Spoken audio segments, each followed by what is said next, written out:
if you want to fix your Linksys router if it has no internet, well, there are a few things that you may want to do here. So first is you may want to restart your modem and your Linksys router. So the easiest fix is often just giving everything a fresh start. So unplug your modem first, then your Linksys router, wait for about 10 to 15 seconds, plug the modem back in first, then let it fully boot. Then plug the router back in.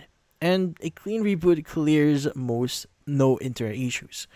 And also, you may want to make sure the modem is actually online. So your Linksys router can only give internet if the modem is working. So check that the modem has stable online or internet light. Now, if the modem itself has no connection, fix that first. Now, the router won't get internet until the modem does.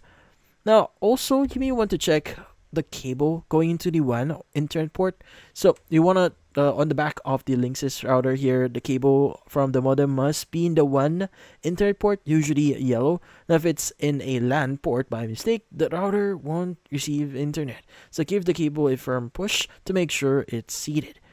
And also, you may want to check if the router here is getting an IP from your ISP. Now, on a browser, you want to go to 192.168.1.1 and log into your Linksys dashboard. Then check internet or WAN section. If it says 0.0.0.0 for the IP address, then your ISP isn't assigning one. So sometimes clicking release or renew will force a new IP and fix the issue. So go ahead and just try that. And also, you may want to clone your computer's MAC address if required. So some internet providers only allow the first device on your you connect to the modem. So in the Linksys settings, you want to go to connectivity, internet settings, MAC address clone, then choose clone my PC's MAC. This often instantly restores the internet light.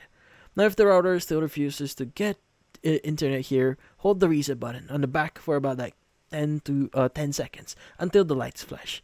Now, you may need to use a paperclip here in order for you to do this. So basically, this gives the router a clean configuration and often solves stubborn no internet problems. But then again, you may need to reset up your router if you're going to do this. And also, if the router still says no internet after all this, the problem is almost always your ISP is down, or the modem isn't giving the one signal, or your line configuration needs to be refreshed. Now, calling your internet provider is the quickest solution at this point. But that's about it. Hopefully, this video was able to help you like and subscribe to our channel. Thank you for watching.